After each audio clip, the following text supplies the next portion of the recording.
puji bagi Allah yang telah menurunkan kitab Al-Quran kepada Muhammad hambanya, dan dia tidak menjadikannya bengkok sebagai bimbingan yang lurus, untuk memberikan peringatan akan siksa yang sangat pedih dari sisinya, dan memberikan kabar gembira kepada orang-orang yang beriman, yang mengerjakan kebajikan, bahwa mereka akan mendapat balasan yang baik.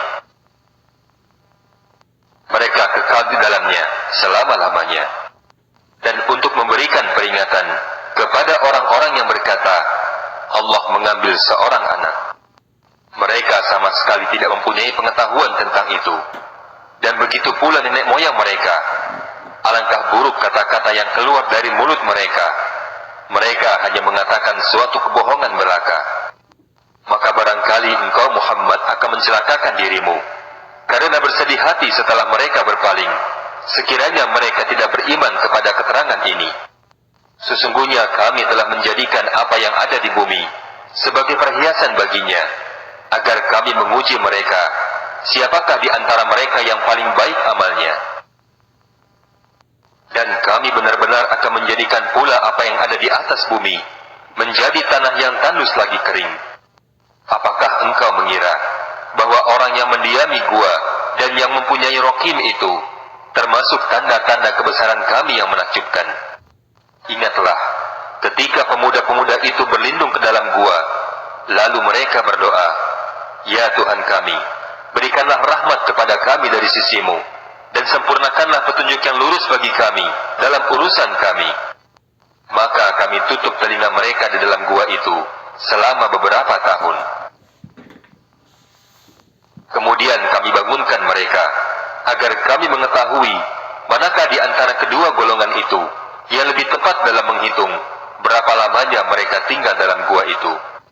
Kami menceritakan kepadamu Muhammad kisah mereka dengan sebenarnya. Sesungguhnya mereka adalah pemuda-pemuda yang beriman kepada Tuhan mereka, dan kami tambahkan petunjuk kepada mereka. Dan kami teguhkan hati mereka ketika mereka berdiri, lalu mereka berkata, Tuhan kami adalah Tuhan langit dan bumi. Kami tidak menyeru Tuhan yang lain selain Dia.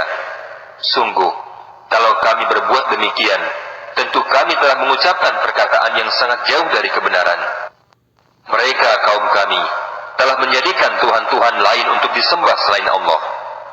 Mengapa mereka tidak menyampaikan alasan yang jelas tentang kepercayaan mereka itu? Maka siapakah yang lebih zalim daripada orang yang mengada-adakan kebohongan terhadap Allah? Dan apabila kamu meninggalkan mereka dan apa yang mereka sembah selain Allah, maka carilah tempat berlindung ke dalam gua itu. Niscaya Tuhanmu akan melimpahkan sebagian rahmatnya kepadamu, dan menyediakan sesuatu yang berguna bagimu dalam urusanmu.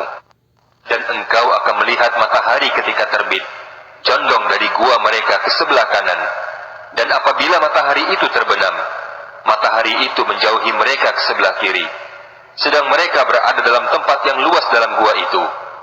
Itulah sebagian dari tanda-tanda kebesaran Allah. Dan barang siapa diberi petunjuk oleh Allah, maka dia telah mendapat petunjuk. Dan barang siapa disesatkan oleh Allah, maka engkau tidak akan mendapat seorang penolong pun yang dapat memberi petunjuk kepadanya. Dan engkau mengira penghuni gua itu tidak tidur, padahal mereka tidur. Dan kami bolak-balikan mereka ke kanan dan ke kiri, sedang anjing mereka membentangkan kedua lengannya di depan pintu gua. Dan jika kamu menyaksikan mereka, tentu kamu akan berpaling melarikan diri dari mereka, dan pasti kamu akan dipenuhi rasa takut terhadap mereka. Dan demikianlah kami bangunkan mereka, agar di antara mereka saling bertanya. Salah seorang di antara mereka berkata, Sudah berapa lamakah kamu berada di sini? Mereka menjawab, Kita berada di sini sehari atau setengah hari. Berkata yang lain lagi, Tuhanmu lebih mengetahui berapa lama kamu berada di sini.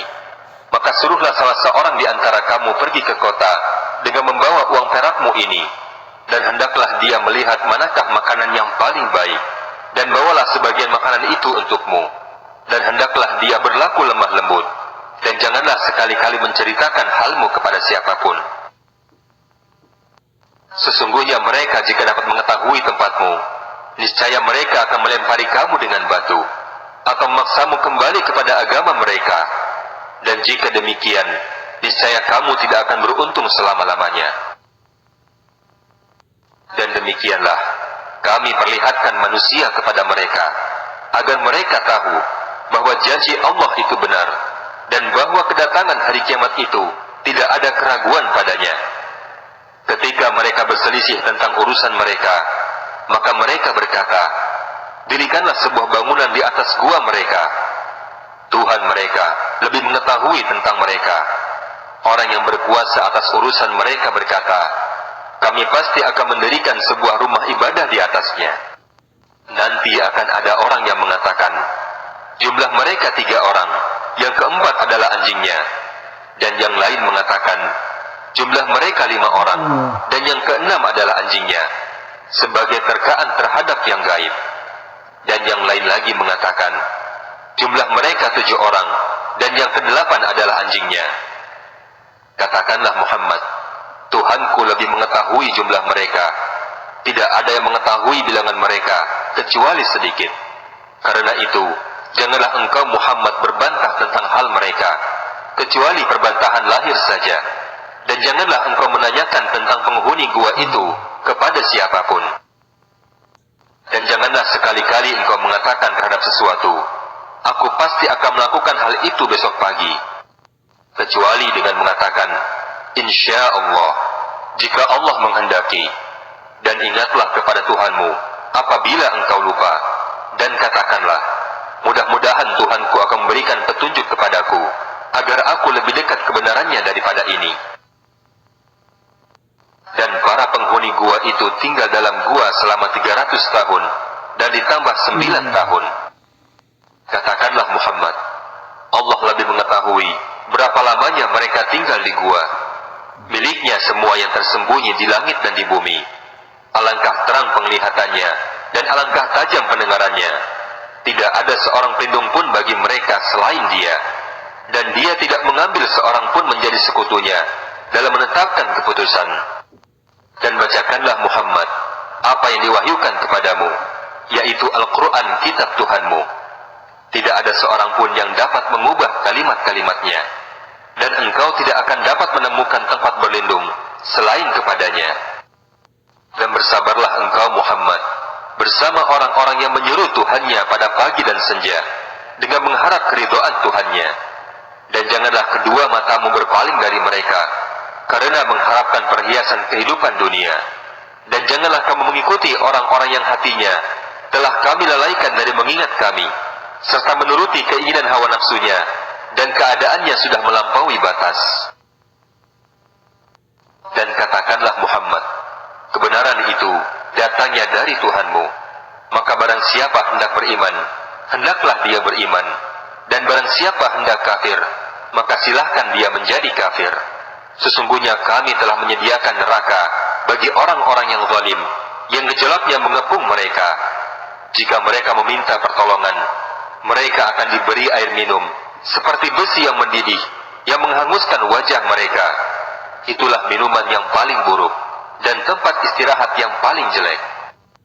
Sungguh, mereka orang-orang yang beriman dan mengerjakan kebajikan. Kami benar-benar tidak akan menyia-nyiakan pahala bagi orang yang mengerjakan perbuatan yang baik itu. Mereka itulah yang memperoleh surga Aden, yang mengalir di bawahnya sungai-sungai. Dalam surga itu, mereka diberi perhiasan gelang emas, dan mereka mengenakan pakaian hijau dari sutra halus dan sutra tebal. Sedang mereka duduk sambil bersandar di atas dipan-dipan yang indah. Itulah sebaik-baik pahala dan tempat istirahat yang indah. Dan berikanlah kepada mereka sebuah perumpamaan, yaitu 2 orang laki-laki, yang seorang yang kafir. Kami beri 2 buah kebun anggur, dan kami kelilingi kedua kebun itu dengan pohon-pohon kurma, dan di antara kedua kebun itu kami buatkan ladang. Kedua kebun itu menghasilkan buahnya, dan tidak berkurang buahnya sedikit pun.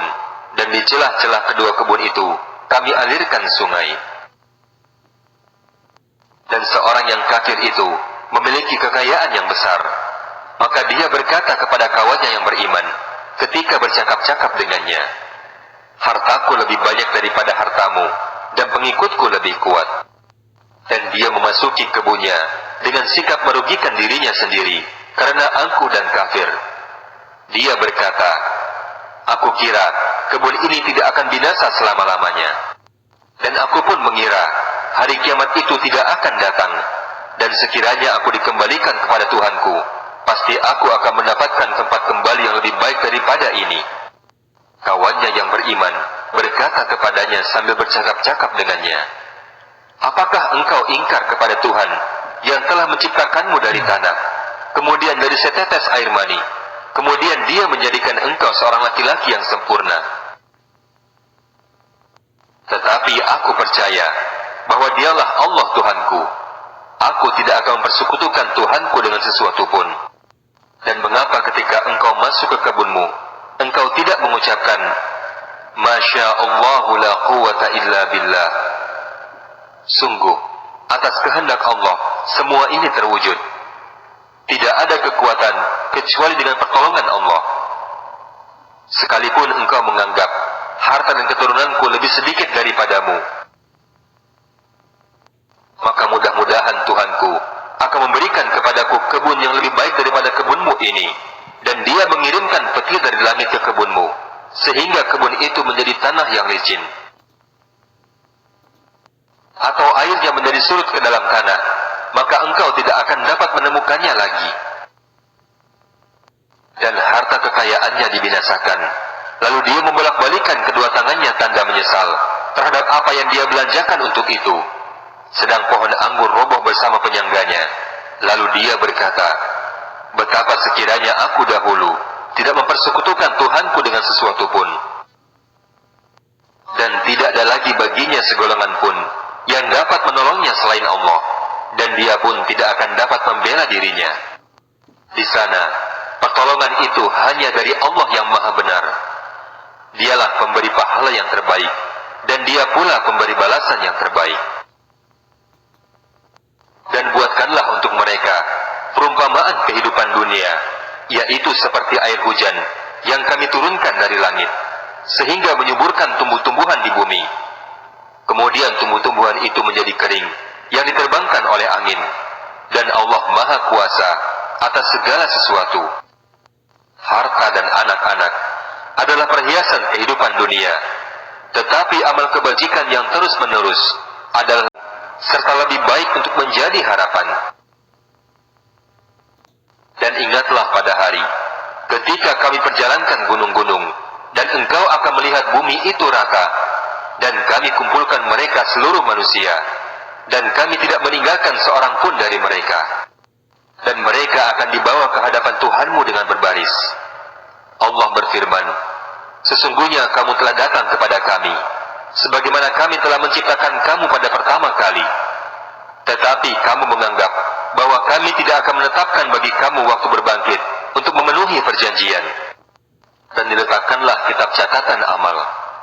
Lalu engkau akan melihat orang yang berdosa merasa ketakutan terhadap apa yang tertulis di dalamnya. Dan mereka berkata, betapa celakanya kami, kitab apakah ini? Tidak ada yang tertinggal, yang kecil dan yang besar, melainkan semua tercatat di dalamnya. Dan mereka mendapati semua yang mereka kerjakan tertulis dalam kitab itu. Dan Tuhanmu tidak menzalimi seorang jua pun. Dan ingatlah ketika kami berfirman kepada para malaikat, sujudlah kamu kepada Adam. Maka mereka pun sujud kecuali iblis. Dia adalah dari golongan jin. Maka dia mendurhakai perintah Tuhannya. Maka apakah pantas kamu dan keturunanmu menjadikan iblis itu sebagai pemimpin selain aku, padahal mereka adalah musuhmu? Sangat buruklah iblis itu sebagai pengganti Allah bagi orang-orang yang zalim. Aku tidak pernah menghadirkan mereka untuk menyaksikan penciptaan langit dan bumi, dan tidak pula penciptaan diri mereka sendiri. Dan aku tidak menjadikan orang-orang yang menyesatkan itu sebagai penolong. Dan ingatlah pada hari ketika Allah berfirman, panggillah olehmu sekutu-sekutuku yang kamu anggap itu.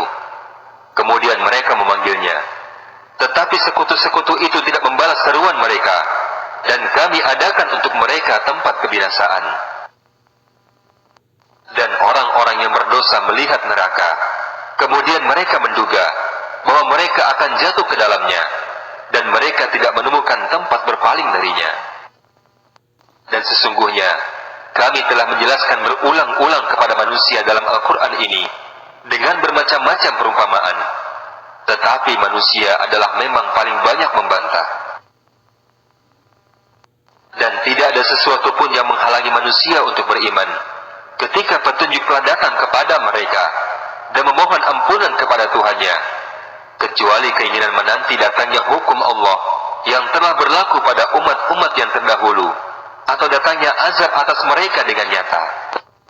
Dan kami tidak mengutus rasul-rasul, melainkan sebagai pemberi kabar gembira dan pemberi peringatan.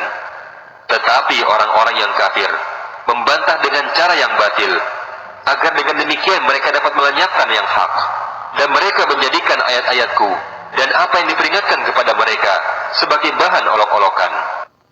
Dan siapakah yang lebih zalim daripada orang-orang yang telah diperingatkan dengan ayat-ayat Tuhannya, kemudian dia berpaling darinya dan melupakan apa yang telah dikerjakan oleh kedua tangannya. Sungguh, kami telah menjadikan hati mereka tertutup, sehingga mereka tidak memahaminya, dan kami letakkan pula sumbatan di telinga mereka. Meskipun engkau Muhammad menyuruh mereka kepada petunjuk, niscaya mereka tidak akan mendapat petunjuk untuk selama-lamanya. Dan Tuhanmu Maha Pengampun, memiliki kasih sayang. Jika Dia hendak menyiksa mereka karena perbuatan mereka, tentu Dia akan menyegerakan siksaan bagi mereka. Tetapi bagi mereka ada waktu tertentu untuk mendapatkan siksaan itu, yang mereka tidak akan menemukan tempat berlindung darinya. Dan penduduk negeri itu telah kami binasakan ketika mereka berbuat zalim, dan telah kami tetapkan waktu tertentu bagi kebinasaan mereka. Dan ingatlah ketika Musa berkata kepada pembantunya, "Aku tidak akan berhenti berjalan sebelum sampai ke pertemuan dua laut, dan aku akan berjalan terus sampai bertahun-tahun." Maka ketika mereka berdua sampai ke tempat pertemuan dua laut, mereka berdua lupa ikannya. Kemudian ikan itu melompat, mengambil jalannya ke laut itu. Maka ketika mereka berdua telah melewati tempat itu, Musa berkata kepada pembantunya, "Bawalah kemari makanan kita. Sungguh, kita telah merasa letih karena perjalanan kita ini." Pembantunya menjawab, "Tahukah engkau, ketika kita mencari tempat berlindung di batu tadi, maka aku lupa menceritakan tentang ikan itu. Dan tidak ada yang membuat aku lupa untuk mengingatnya, kecuali setan. Dan ikan itu mengambil jalannya ke laut dengan cara yang aneh sekali." Musa berkata, "Itulah tempat yang kita cari." Maka keduanya kembali mengikuti jejak mereka semula. Maka mereka berdua bertemu dengan seorang hamba di antara hamba-hamba kami, yang telah kami berikan rahmat kepadanya dari sisi kami, dan telah kami ajarkan ilmu kepadanya dari sisi kami. Musa berkata kepadanya, "Bolehkah aku mengikutimu, agar engkau mengajarkan kepadaku ilmu yang benar, yang telah diajarkan kepadamu untuk menjadi petunjuk?" Dia berkata, "Sungguh, engkau tidak akan sanggup sabar bersamaku. Dan bagaimana engkau akan dapat bersabar atas sesuatu, sedang engkau belum mempunyai pengetahuan yang cukup tentang hal itu?" Musa berkata, "Insya Allah engkau akan mendapati aku orang yang bersabar, dan aku tidak akan menentangmu dalam urusan apapun." Dia berkata, "Jika engkau mengikutiku, maka janganlah engkau menanyakan kepadaku tentang sesuatu apapun, sampai aku menerangkannya kepadamu." Maka berjalanlah keduanya, hingga ketika keduanya menaiki perahu, kemudian dia melubangi perahu itu. Musa berkata, "Mengapa engkau melubangi perahu itu? Apakah untuk menenggelamkan penumpangnya? Sungguh, engkau telah berbuat suatu kesalahan yang besar." Dia berkata, "Bukankah sudah kukatakan bahwa engkau tidak akan mampu bersabar bersamaku?" Musa berkata, "Janganlah engkau menghukum aku karena kelupaanku, dan janganlah pula engkau membebani aku dengan suatu kesulitan dalam urusanku." Maka berjalanlah keduanya, hingga ketika keduanya berjumpa dengan seorang anak muda, maka dia membunuhnya. Musa berkata, "Mengapa engkau membunuh jiwa yang bersih, bukan karena dia membunuh orang lain? Sungguh, engkau telah berbuat sesuatu yang sangat mungkar." Dia berkata, "Bukankah sudah kukatakan kepadamu, bahwa engkau tidak akan sanggup sabar bersamaku?" Musa berkata, "Jika aku bertanya kepadamu tentang sesuatu setelah ini, maka jangan lagi engkau memperbolehkan aku menyertaimu. Sesungguhnya engkau sudah cukup bersabar menerima alasan dariku."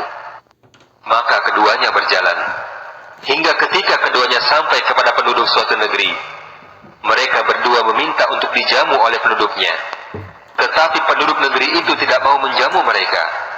Kemudian keduanya mendapatkan dinding rumah yang hampir roboh, dan dia menegakkannya. Musa berkata, "Jika engkau mau, niscaya engkau dapat meminta imbalan untuk itu." Dia berkata, "Inilah perpisahan antara aku dengan engkau. Aku akan memberikan penjelasan kepadamu atas perbuatan yang engkau tidak mampu sabar terhadapnya." Adapun perahu itu adalah milik orang-orang miskin yang bekerja di laut. Aku bermaksud merusaknya, karena di hadapan mereka ada seorang raja yang akan merampas setiap perahu. Dan adapun anak muda itu, kedua orang tuanya mukmin, dan kami khawatir kalau dia akan memaksa kedua orang tuanya kepada kesesatan dan kekafiran. Maka kami menghendaki sekiranya Tuhan mereka mengganti dengan seorang anak yang lain, yang lebih baik kesuciannya daripada anak itu, dan lebih sayang kepada kedua orang tuanya. Dan adapun dinding rumah itu adalah milik dua anak yatim di kota itu, yang di bawahnya tersimpan harta benda bagi mereka berdua, dan ayahnya adalah seorang yang soleh. Maka Tuhanmu menghendaki agar keduanya sampai dewasa, dan keduanya mengeluarkan simpanannya sebagai rahmat dari Tuhanmu. Apa yang aku perbuat bukanlah menurut kemauanku sendiri. Itulah keterangan perbuatan-perbuatan yang engkau tidak bersabar terhadapnya. Dan mereka bertanya kepadamu Muhammad tentang Zulkarnain. Katakanlah, aku akan membacakan kepadamu kisahnya. Sungguh, kami telah memberi kedudukan kepadanya di bumi, dan kami telah memberi jalan kepadanya untuk mencapai segala sesuatu. Maka dia pun menempuh suatu jalan, hingga ketika dia telah sampai di tempat matahari terbenam. Dia melihat matahari terbenam di dalam lautan yang berlumpur hitam, dan di sana dia menemukan suatu kaum yang tidak beragama. Kami berfirman, "Wahai Zulkarnain, engkau boleh menghukum mereka atau berbuat kebaikan kepada mereka." Zulkarnain berkata, "Barang siapa berbuat zalim, kami akan menghukumnya. Kemudian dia akan dikembalikan kepada Tuhannya. Kemudian Tuhan mengazabnya dengan azab yang sangat keras. Dan adapun orang-orang yang beriman dan mengerjakan kebajikan, maka dia mendapat pahala yang terbaik sebagai balasan, dan kami akan sampaikan kepadanya perintah kami yang mudah." Kemudian dia menempuh suatu jalan yang lain, hingga ketika dia sampai di tempat terbit matahari, dia mendapati matahari bersinar di atas suatu kaum yang tidak kami buatkan bagi mereka suatu pelindung dari cahaya matahari itu. Demikianlah, dan sesungguhnya kami mengetahui segala sesuatu yang ada pada Zulkarnain. Kemudian dia menempuh suatu jalan yang lain, hingga ketika dia sampai di antara dua gunung, dia mendapati di belakang kedua gunung itu suatu kaum yang hampir tidak memahami pembicaraan. Mereka berkata, "Wahai Zulkarnain, sesungguhnya Ya'juj dan Ma'juj itu makhluk yang berbuat kerusakan di bumi. Maka bolehkah kami memberimu imbalan agar engkau membuat dinding penghalang antara kami dengan mereka?" Zulkarnain berkata, "Apa yang Tuhan anugerahkan kepadaku lebih baik daripada..." Zulkarnain berkata, "Apa yang Tuhan anugerahkan kepadaku lebih baik daripada imbalanmu. Maka bantulah aku dengan kekuatan agar aku dapat membuat dinding penghalang antara kamu dan mereka." Zulkarnain berkata, "Berilah aku potongan-potongan besi." Hingga ketika potongan besi itu telah terpasang sama rata dengan kedua puncak gunung itu, dia berkata, "Tiuplah api itu." Ketika besi itu telah menjadi merah seperti api, dia pun berkata, "Berilah aku tembaga yang mendidih, agar kutuangkan di atas besi itu." Maka mereka Ya'juj dan Ma'juj itu tidak dapat mendaki dinding penghalang, dan tidak dapat pula melubanginya. Zulkarnain berkata, "Dinding ini adalah rahmat dari Tuhanku. Maka apabila janji Tuhanku sudah datang, dia akan menghancurkan-nya, dan janji Tuhanku itu benar." Dan pada hari itu, kami biarkan mereka Ya'juj dan Ma'juj itu berbaur antara satu dengan yang lain. Dan apabila sangkakala ditiup, maka kami akan mengumpulkan mereka semuanya. Dan kami perlihatkan neraka Jahannam dengan jelas pada hari itu kepada orang-orang yang kafir, yaitu orang yang mata hatinya dalam keadaan tertutup dari memperhatikan tanda-tanda kebesaranku, dan mereka tidak sanggup mendengar. Maka apakah orang-orang yang kafir itu menyangka bahwa mereka dapat menjadikan hamba-hambaku sebagai penolong selain aku? Sungguh, kami telah menyediakan neraka Jahannam sebagai tempat tinggal bagi orang-orang yang kafir. Katakanlah Muhammad, apakah perlu kami beritahukan kepadamu tentang orang yang paling rugi perbuatannya? Yaitu orang-orang yang sia-sia perbuatannya dalam kehidupan dunia, sedangkan mereka mengira telah berbuat sebaik-baiknya. Mereka itu adalah orang-orang yang telah mengingkari ayat-ayat Tuhan mereka, dan tidak percaya terhadap pertemuan dengannya. Maka sia-sialah amal mereka, dan kami tidak akan menimbang amal mereka pada hari kiamat. Demikianlah balasan mereka itu neraka Jahannam, karena kekafiran mereka, dan karena mereka menjadikan ayat-ayatku dan rasul-rasulku sebagai bahan olok-olokan. Sesungguhnya orang-orang yang beriman dan mengerjakan kebajikan, untuk mereka disediakan surga Firdaus sebagai tempat tinggal. Mereka kekal di dalamnya, dan mereka tidak ingin pindah dari sana. Katakanlah Muhammad, seandainya lautan menjadi tinta untuk menulis kalimat-kalimat Tuhanku, maka pasti habislah lautan itu sebelum selesai penulisan kalimat-kalimat Tuhanku, meskipun kami datangkan tambahan sebanyak itu pula. Katakanlah Muhammad, sesungguhnya aku ini hanya seorang manusia seperti kamu, yang telah menerima wahyu, bahwa sesungguhnya Tuhan kamu adalah Tuhan yang Maha Esa. Maka barang siapa mengharap pertemuan dengan Tuhannya, maka hendaklah dia mengerjakan kebajikan, dan janganlah dia mempersekutukan dengan sesuatu pun dalam beribadah kepada Tuhannya.